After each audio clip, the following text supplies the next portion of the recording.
ಎಲ್ರಿಗೂ ನಮಸ್ಕಾರ. ನಾನು ಡಾಕ್ಟರ್ ಅಮೂಲ್ಯ ಪಿ ರಾವ್, ಅಖಿಲ ಭಾರತ ವಾಕ್ಶ್ರವಣ ಸಂಸ್ಥೆಯಲ್ಲಿ ಸಹಾಯಕ ಪ್ರಾಧ್ಯಾಪಕಿಯಾಗಿ ಕಾರ್ಯನಿರ್ವಹಿಸ್ತಾ ಇದ್ದೀನಿ.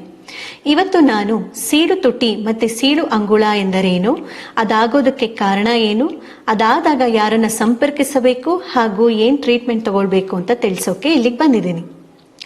ಮೊದಲಿಗೆ ಸೀಳು ತುಟಿ ಮತ್ತೆ ಸೀಳು ಅಂಗುಳ ಎಂದರೇನು ಅಂತ ಅರ್ಥ ಮಾಡ್ಕೊಳ್ಳೋಣ.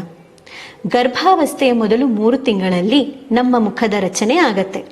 ಈ ಮುಖದ ರಚನೆಯೊಂದಿಗೆ ನಾವು ಮಾತಾಡಕ್ಕೆ ಬೇಕಾಗುವಂತ ತುಟಿ, ನಾಲಿಗೆ, ಅಂಗುಳ ಇವೆಲ್ಲರ ರಚನೆ ಕೂಡ ಆಗತ್ತೆ. ನೀವಿಲ್ಲಿ ನೋಡ್ಬೋದು, ಇಲ್ಲಿ ಗರ್ಭಾವಸ್ಥೆಯ 4 ವಾರದಿಂದ 9 ವಾರದ ಚಿತ್ರಣವನ್ನ ತೋರಿಸಿದೀವಿ. ಇಲ್ಲಿ 9 ವಾರದೊಳಗೆ ತುಟಿ ಹಾಗೂ ಅಂಗುಳದ ರಚನೆ ಪೂರ್ಣಗೊಂಡಿದೆ. ಈ ಸಮಯದಲ್ಲಿ ತಾಯಿ ತನ್ನ ಮಾನಸಿಕ ಹಾಗೂ ದೈಹಿಕ ಆರೋಗ್ಯವನ್ನು ಚೆನ್ನಾಗಿ ಕಾಪಾಡಿಕೊಂಡು ಫೋಲಿಕ್ ಆಸಿಡ್ ಸಪ್ಲಿಮೆಂಟ್ಸ್ ಅನ್ನು ಸರಿಯಾಗಿ ತಗೊಳ್ಬೇಕು. ಅದನ್ನ ಮಾಡದೇ ಇದ್ದಲ್ಲಿ ಮುಖದ ರಚನೆ ಅಂದ್ರೆ ಈ ತುಟಿ ರಚನೆ, ಅಂಗುಳದ ರಚನೆಯಲ್ಲಿ ಅಡಚಣೆಯಾಗಿ ಸೀಳು ಕಂಡು ಬರುತ್ತದೆ.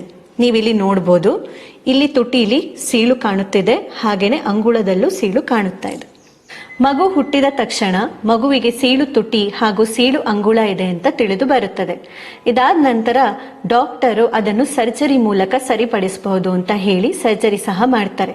ಸರ್ಜರಿಯ ನಂತರ ಮಾತಿನ ಸ್ಪಷ್ಟತೆಯಲ್ಲಿ ಹಾಗೂ ಭಾಷೆಯಲ್ಲಿ ತೊಂದರೆ ಇರಬಹುದು.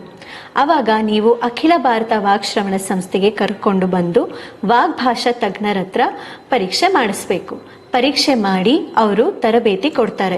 ತರಬೇತಿಯ ನಂತರ ಮಗುವಿನ ಸ್ಪಷ್ಟತೆ ಚೆನ್ನಾಗಾಗತ್ತೆ ಹಾಗೂ ಭಾಷೆಯ ಬೆಳವಣಿಗೆ ಕೂಡ ಸರಾಗವಾಗಿ ಆಗತ್ತೆ. ಹಾಗಾಗಿ ನಿಮ್ಮ ಮನೆಯಲ್ಲಿ ಹಾಗೂ ನಿಮ್ಮ ಅಕ್ಕಪಕ್ಕ ಮನೆಯಲ್ಲಿ ಯಾವ್ದಾದ್ರು ಮಗುವಿಗೆ ಸೀಳು ತುಟಿ ಅಥವಾ ಸೀಳು ಅಂಗುಳ ಇದ್ದಲ್ಲಿ ಅಖಿಲ ಭಾರತ ವಾಕ್ಶ್ರವಣ ಸಂಸ್ಥೆಗೆ ಹೋಗಲು ತಿಳಿಸಿ. ಧನ್ಯವಾದಗಳು.